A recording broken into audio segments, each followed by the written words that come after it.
आदरणीय अध्यक्ष जी, राष्ट्र के जीवन में कुछ महत्वपूर्ण पल आते हैं और उस समय की समाज की मनस्थिति और नेतृत्व की क्षमता उस पल को कैप्चर करके एक राष्ट्र की अमानत बना देती है, एक मजबूत धरोहर तैयार कर देती है। मैं समझता हूं कि भारत के संसदीय लोकतंत्र के इतिहास में ये वैसे ही पल है। आवश्यकता तो ये थी कि 25-30 साल पहले जब से विचार सामने आया, आवश्यकता महसूस हुई, हम इसको लागू कर देते और हम आज उसको काफी परिपक्वता तक पहुंचा देते हैं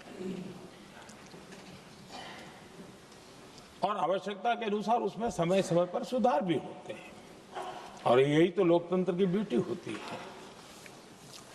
हमारी मदर ऑफ डेमोक्रेसी है, हमारी हजारों साल की लोकतंत्र की एक विकास यात्रा रही है और उस विकास यात्रा में एक नया आयाम जोड़ने का एक शुभ अवसर सदन के हम सभी साथियों को मिला है। और मैंने प्रारंभ में कहा है कि हम सब भाग्यवान हैं कि हमें ऐसे महत्वपूर्ण और देश की आधी आबादी को इस राष्ट्र निर्माण की नीति निर्धारण प्रक्रिया में हिस्सेदार बनाने का सौभाग्य मिल रहा है।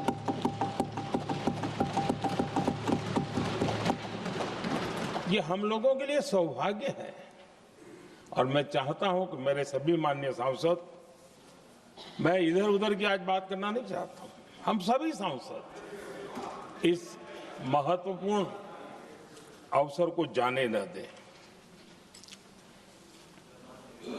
हम भारतीय सब मिल करके देश को नई दिशा देने जा रहे हैं।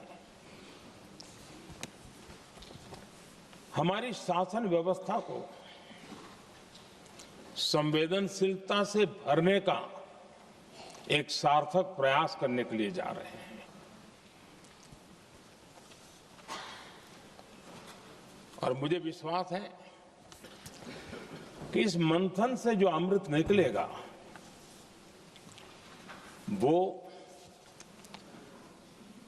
देश की राजनीति की भी उसके रूप स्वरूप को तो तय करने ही करने वाला है, लेकिन ये देश की दिशा और दशा भी तय करने वाला है। इतने महत्वपूर्ण मोड़ पर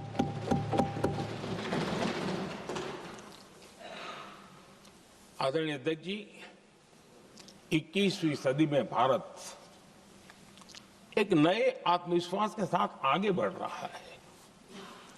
विश्व में भी आज भारत की स्वीकृति हम सब महसूस कर रहे हैं और ये हम सबके लिए गौरव का पल है। एक समय हमारे पास आया है और इस समय को हमने एक विकसित भारत के संकल्प के साथ जोड़ा है और मैं पक्का मानता हूं कि विकसित भारत का मतलब केवल उत्तम प्रकार के रेल, रास्ते, इंफ्रास्ट्रक्चर या कुछ आर्थिक प्रगति के आंकड़े, सिर्फ इतने से ही विकसित भारत की सीमित कल्पना वाले हम लोग नहीं हैं। हम चाहते हैं कि विकसित भारत जिसके नीति निर्धारण में साच अर्थ में सबका साथ सबका विकास का मंत्र समाहित हो, देश की 50% जनसंख्या नीति निर्धारण का हिस्सा बने, ये समय की मांग है। हम पहले ही देरी कर चुके हैं। कारण कोई भी होंगे, जिम्मेवार कोई भी होंगे, लेकिन इस सच्चाई को हमें स्वीकार करना होगा कि जब हम अकेले मिलते हैं तब मानते हैं हाँ यार, लेकिन जब सामूहिक रूप से मिलते हैं, मुझे याद है कि जिस इसकी प्रक्रिया चली थी, सभी दलों से मिलना हुआ है, एक दल को छोड़ करके जिन जिन से मिलना हुआ है, हर एक ने सैद्धांतिक विरोध नहीं किया है। बाद में जाकर के जो कुछ भी हुआ होगा, राजनीतिक दिशा पकड़ी जा रही है, लेकिन जो राजनीतिक दिशा में ही सोचते हैं, मैं उनको भी एडवाइज करना चाहूंगा, एक मित्र के रूप में एडवाइज करता हूं और सबको काम आएगी। हमारे देश में जब से विमेन रिजर्वेशन को लेकर के चर्चा हुई है और उसके बाद जब जब चुनाव आया है, हर चुनाव में महिलाओं को मिलने वाले इस अधिकार का जिसने विरोध किया है, जिसने विरोध किया है, देश की महिलाओं ने उन्हें माफ नहीं किया है। उनका हाल बुरे से बुरा किया है। लेकिन ये भी देखिए कि 24 के चुनाव में ऐसा नहीं हुआ। क्यों नहीं हुआ?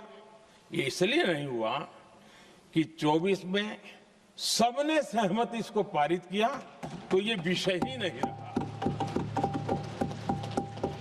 किसी के पक्ष में पॉलिटिकल फायदा नहीं हुआ, किसी का नुकसान भी नहीं हुआ।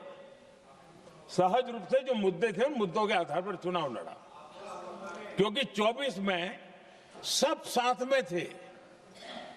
कुछ लोग यहां है, कुछ लोग नहीं है, लेकिन सब साथ में थे।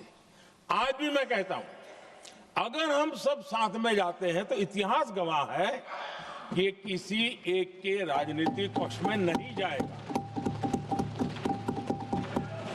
ये देश के लोकतंत्र के पक्ष में जाएगा, देश के सामूहिक निर्णय शक्ति के पक्ष में जाएगा और हम सब उसके यश के हकदार होंगे। न ट्रेजरी बैंक उसका हकदार रहेगा, न मोदी उसका हकदार रहेगा, यहां बैठे हुए सब हकदार रहेंगे। और इसलिए जिन लोगों को इसमें राजनीति की बू आ रही है, मैं चाहूंगा कि वो खुद के परिणामों को पिछले 30 साल में देख ले। फायदा उनका भी इसी में रास्ता दिखा रहा हूं, इसी में फायदा है कि जो नुकसान हो रहा है उससे बच जाओगे। और इसलिए मैं समझता हूं कि इसको राजनीतिक रंग देने की जरूरत नहीं है। आदरणीय अध्यक्ष महोदय जी, आज इस विषय पर आपने मुझे बोलने का मौका दिया, इसके लिए मैं आपकी बहुत बहुत आभारी हूं। ये वो विषय है जो देश की हर महिला के दिल के का ही विषय है, इसलिए आज इस पे बोलने का मौका मिले, इसके लिए मैं आपकी फिर से आभारी हूं। इस विषय का एक छोटा सा बैकग्राउंड बताना चाहती हूं, क्योंकि प्रधानमंत्री महोदय जी ने अपने भाषण में काफी जिक्र किए कि किसने रोका, कैसे रोका, 30 सालों से कैसे ये निर्णय रोका गया। तो इसका बैकग्राउंड ये है, मेरे सत्ता पक्ष के साथियों को शायद ये बात पसंद नहीं आएगी, लेकिन इसका ऐतिहासिक बैकग्राउंड ये है कि इसकी शुरुआत भी नेहरू नाम के एक व्यक्ति ने ही किया। लेकिन घबराइए नहीं, ये वो नेहरू नहीं है जिनसे आप इतना कतराते हैं।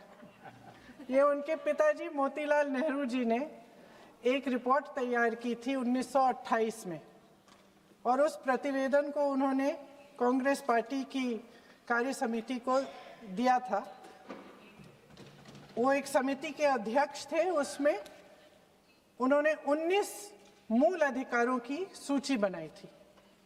1931 में सरदार पटेल जी की अध्यक्षता में कांग्रेस अधिवेशन हुआ था कराची में। उस कराची अधिवेशन में इस प्रस्ताव को पारित किया गया और वहीं से ये शुरुआत हुई कि महिलाओं का समान अधिकार हमारे देश की राजनीति में शामिल हुआ। उसी समय one vote one citizen one value का सिद्धांत भी हमारी राजनीति में स्थापित हुआ।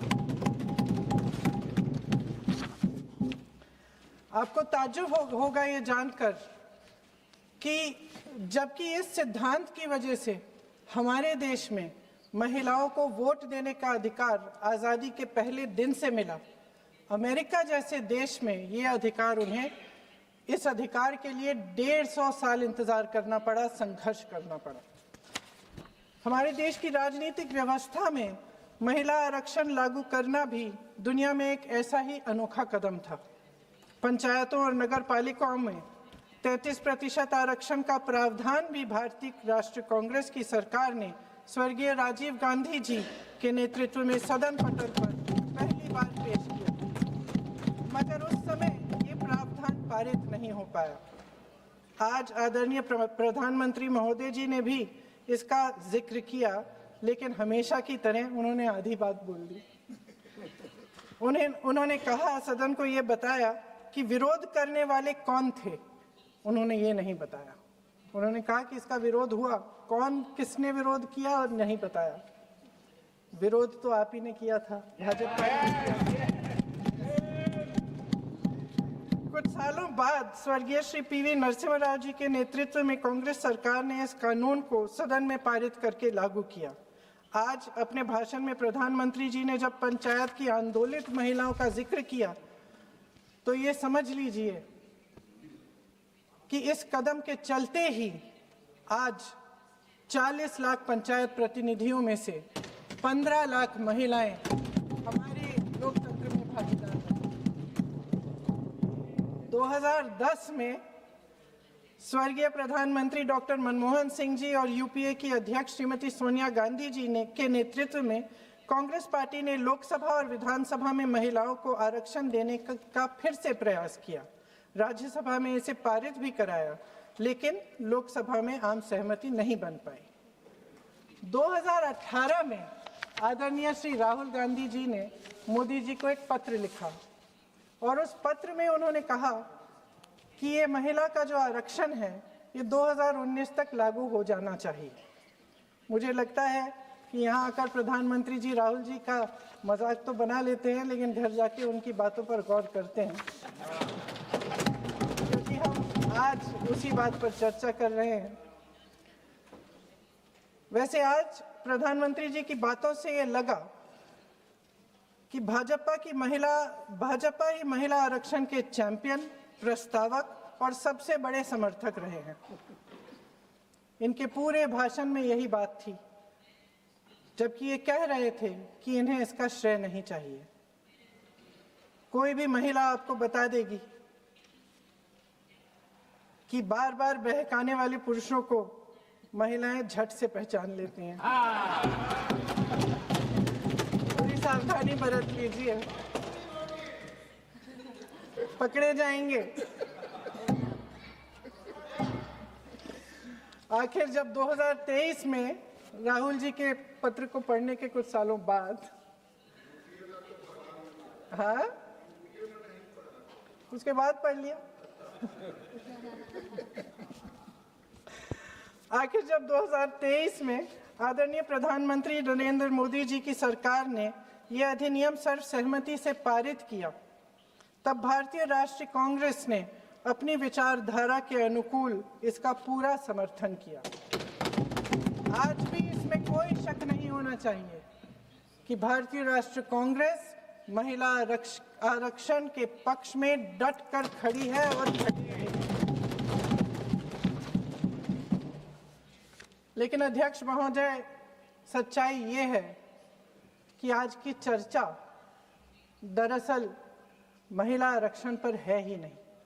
जो विधेयक के सरकार ने पेश किया है, उसका प्रारूप हमने पढ़ा, उससे पूरी चर्चा ही बदल गई है। उनकी सरकार के इस विधेयक का सार सुनिए। सबसे पहले इसमें लिखा है कि संसद में महिला आरक्षण 2029 तक लागू होना चाहिए। अब सहमत है। फिर कहा गया है कि इसे लागू करने के लिए लोकसभा सदस्यों की संख्या 50% बढ़ानी पड़ेगी। मतलब कि सीटों की संख्या 543 से बढ़कर 850 तक बनानी पड़ेगी, बढ़ाई जाएगी। और इन सीटों को बढ़ाने के लिए एक परिसीमन आयोग बनाया जाएगा जो 2011 की जनगणना को आधार बनाकर ये कार्य करेगा। ऊपर से इसमें कोई आपत्तिजनक बात नहीं लगती, मगर इसे गहराई से समझा जाए तो इसका असली मकसद उभरता है। वह राजनीति की बू जिसका जिक्र प्रधानमंत्री महोदय ने किया, वह राजनीति की बू इसमें पूरी तरह से घुली हुई है। दरअसल इसी सरकार ने महिला आरक्षण का जो विधेयक सर्वसहमति से 2023 में पारित कराया था, उसमें 2 चीजें थी जो इस विधेयक में नहीं है। उसमें लिखा था कि इसे लागू करने से पहले नई जनगणना और परिसीमन कराई जाएगी। अब अचानक क्या हो गया? मन बदल गया। वही सरकार पुराने आंकड़ों के आधार पर क्यों आगे बढ़ना चाह रही है और इतनी जल्दबाजी क्यों? अध्यक्ष महोदय, ये हमारे देश की सच्चाई है कि प्रतिनिधित्व का सवाल जनसंख्या के सवाल से जुड़ा हुआ है। जब तक जातीय जनगणना नहीं होती, सभी वर्गों को उचित प्रतिनिधित्व नहीं मिल सकता। यह अनिवार्य है। ये सरकार 2011 की जनगणना पर आगे बढ़ना इसलिए चाहती है क्योंकि इस जनगणना में ओबीसी वर्ग की संख्या ही नहीं है।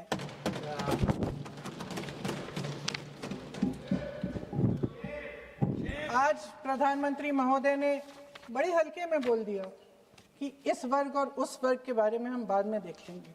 कौन सा इस वर्ग, कौन सा उस वर्ग? ओबीसी वर्ग की बात कर रहे थे कि हम बाद में ही देख लेंगे इसके बारे में। ये हल्के में नहीं लेना चाहिए अध्यक्ष महोदय। एक बहुत बड़ी संख्या है, एक पूरे वर्ग का परिश्रम है, एक पूरे वर्ग का संघर्ष है।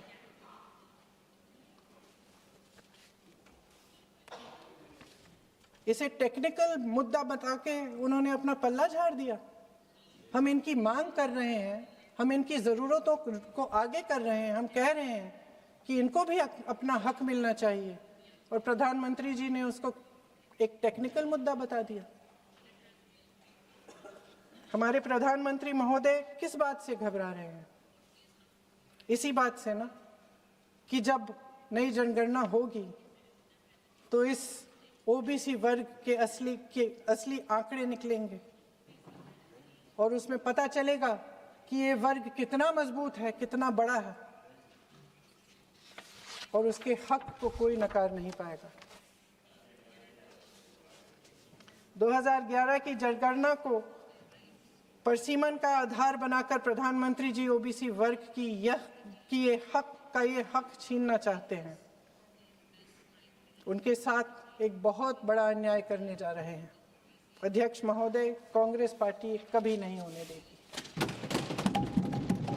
हमारा संविधान सबका है, ये देश एक एक देशवासी का है। किसी एक का हक छीनकर इसे नहीं चलाया जा सकता। इस विधेयक में सिर्फ यह अभाव नहीं है, एक और खतरनाक अभाव है। संसद का 50% विस्तार प्रस्तावित है, लेकिन इसके लिए कोई ठोस प्रक्रिया के बारे में एक भी शब्द नहीं लिखा है। आश्चर्य की बात यह है कि इतने बड़े परिवर्तन के नियम क्या होंगे, कैसे किया जाएगा, इसके बारे में पूरे विधेयक में एक भी शब्द नहीं है। महोदय, संसद में भारत के हर प्रदेश की भागीदारी 1971 में निश्चित तौर पर तय की गई थी और इसमें परिवर्तन लाने पर रोक लगाई गई थी, लेकिन इस विधेयक के तहत ये सब बदलने जा रहा है। आदरणीय प्रधानमंत्री महोदय जी और उनके अन्य मंत्रियों के खोखले आश्वासनों के बावजूद यह निश्चित है कि संसद में प्रदेशों के वजन का परिवर्तन किया जाएगा। हमारे लोकतंत्र की व्यवस्था में इतने बड़े परिवर्तन के लिए पूरी प्रक्रिया बनी हुई है, मगर इनकी योजना यही है कि प्रक्रिया को नकारा जाएगा। जिस तरह असम में इन्होंने मन चाहे सीटों को काटा पीटा, विपक्षी दलों के नेताओं की सीटों का विभाजन किया और अपने राजनीतिक फायदे के लिए नई सीमाएं बनाई, उसी तरह ये पूरे देश में इसका मतलब ये है कि परिसीमन आयोग में सरकार द्वारा चुने गए 3 जने इस पूरे देश के प्रदेशों का वजूद, देश के लोकतंत्र में उनकी भागीदारी और उनका महत्व तय करेंगे। लोकतंत्र को खत्म करने की शुरुआत तो इस सरकार ने चुनाव आयोग, न्यायपालिका, मीडिया और अन्य संस्थाओं पर अपना पूरा दबाव डालकर शुरू कर ही लिया था, मगर अब लोकतंत्र पर खुला वार होने जा रहा है। अगर ये विधेयक पारित होता है तो समझ लीजिए कि इस देश में लोकतंत्र खत्म हो जाएगा। अध्यक्ष महोदय, मौजूदा सरकार एक बार फिर इस देश की जनता की आंखों में धूल झोंकने का काम करके देश की अखंडता पर बहुत बड़ा हमला कर रही है। एक तरफ महिला आरक्षण की बड़ी बड़ी बातें, तो दूसरी तरफ गुप्त रूप से ओबीसी वर्ग का हक छीना जा रहा है और कुछ प्रदेशों की ताकत कम करके लोकतंत्र की धज्जियां उड़ाकर अगले चुनाव के लिए अपनी पार्टी की मजबूती का ढांचा बनाया जा रहा है। हंस रहे हैं गृह मंत्री जी, हंस रहे हैं। पूरी योजना बना रखी है। चाणक्य आज अगर जिंदा होते तो वो भी चौंक जाते आपकी राजनीतिक कुटिलता पे।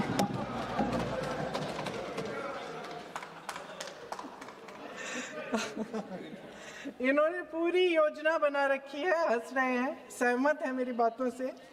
अचानक प्रदेशों में चुनाव के दौरान सदन की बैठक बुलाओ, कोई सर्वदलीय बैठक मत बुलाओ। विधेयक का प्रारूप सिर्फ एक दिन पहले सार्वजनिक कर लो ताकि विपक्ष को कोई मौका न मिले कि इस पे चर्चा कर ठीक ढंग से हो। मीडिया और पब्लिक में पहले से ही चर्चा शुरू कर लो कि मोदी जी एक बहुत बड़ा कदम उठाने वाले हैं महिलाओं के उत्थान के लिए। ये विपक्षी दल के जो नेता हैं कुछ समझते नहीं हैं, राष्ट्र के हित में कुछ करते नहीं हैं, विरोध करेंगे। बेचारे मोदी जी इतना बड़ा कदम उठाने वाले हैं, सबको इनका साथ देना चाहिए राजनीति से ऊपर उठकर, और ये कर करके विपक्ष को धर्म संकट में डाल दो। एक तरफ महिला आरक्षण और दूसरी तरफ आपको काट पीट करने की, पूरे ढांचे को बदलने की स्वतंत्रता, ओबीसी वर्ग को नकारने की स्वतंत्रता। अध्यक्ष महोदय, राजनीति में कुटिल होना अपनी जगह है, शायद हमें और थोड़ा होना भी चाहिए इस तरफ वालों को, लेकिन सत्ता बनाए रखने की महत्वाकांक्षाओं को परे करके देश के हित के लिए सही निर्णय लेना अलग है। शायद हम आदरणीय प्रधानमंत्री महोदय जी से आज ये उम्मीद नहीं रख सकते क्योंकि वह समस्याओं से घिरे हुए हैं, उन पर अंतर्राष्ट्रीय दबाव बहुत है। महिला आरक्षण जैसे ऐतिहासिक कदम को उन्होंने सत्ता को बनाए रखने का एक कमजोर बहाना बना दिया है। जाति जनगणना को नकारते हुए एक ऐसी संसद बनाना चाहते हैं जिसमें सिर्फ अभिव्यक्ति और चर्चा का ही अभाव नहीं होगा, बल्कि पिछड़े वर्गों और प्रदेशों की समानता का भी अभाव होगा। हमारी मातृभूमि की अखंडता का आधार है 1 सिटीजन 1 वोट 1 वैल्यू। अलग अलग राज्यों का दर्जा बगैर किसी संवैधानिक प्रक्रिया के तय करना इस अखंडता पर वार है। इससे हम कैसे सहमत हो सकते हैं? अध्यक्ष महोदय, इन्हीं 543 लोकसभा क्षेत्रों में से महिलाओं को 33% आरक्षण क्यों नहीं दिया जाता?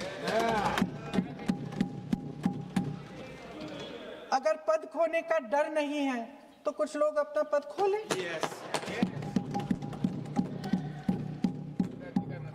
इसी में से SC ST का जो दर्जा है, SC ST में महिलाओं का आरक्षण 33% हो जाए, 1/3 आरक्षण हो जाए, ओबीसी का भी उचित आरक्षण हो जाए, आज पारित हो सकता है। शुभ काम भी हो जाएगा, बेवजह प्रक्रियाहीन परिसीमन से देश का नुकसान भी नहीं होगा और काला टीका भी काम आ जाएगा।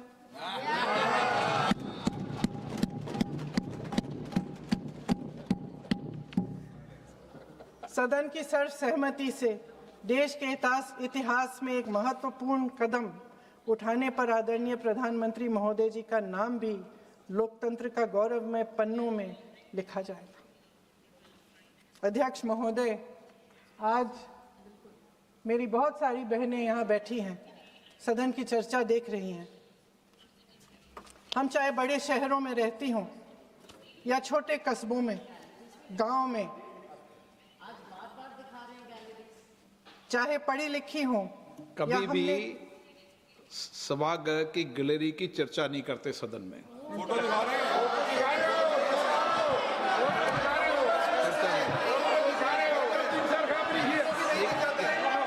एक मिनट महोदय मैं थोड़ी अभी भी थोड़ी नई हूँ, मैं समझ जाऊंगी। प्रियंका जी एक मिनट। माननीय सभासदों, सभा की सहमति हो तो सभा की कार्रवाई आज रात को 11 बजे तक बढ़ा दी जाए।